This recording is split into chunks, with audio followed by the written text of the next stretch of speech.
से पता लगती बाबा जी से गाल से सही है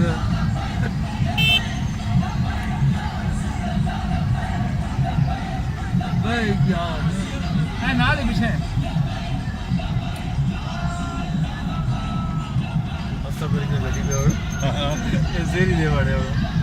ਅੱਗੇ ਜਾਓ ਉੱਥੇ ਅੱਗੇ ਜਾਓ ਉਹ ਕਿ ਬੋਰਡ ਨਹੀਂ ਉੱਥੇ ਜਾਓਗੇ ਬਾਹਰ ਚੜਸਣਾ ਉੱਥੇ ਗੱਡੀ ਖੜਾ ਹੋ ਰਹੀ ਸਭ ਕੁਝ ਨਹੀਂ ਹੋਣਾ ਤੇ ਬਾਹਰ ਜੋ ਤੂੰ ਗੱਡੀ ਉੱਥੇ ਖੜਾ ਹੋਸਾ ਆ ਤੂੰ ਮੁੜ ਗਿਆ ਸਾਂ ਬਸ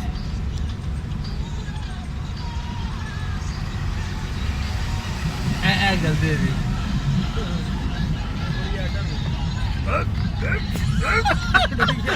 ਓਏ ਜੀ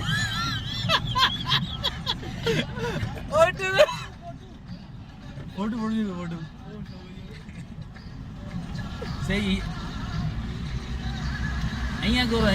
हाँ चलो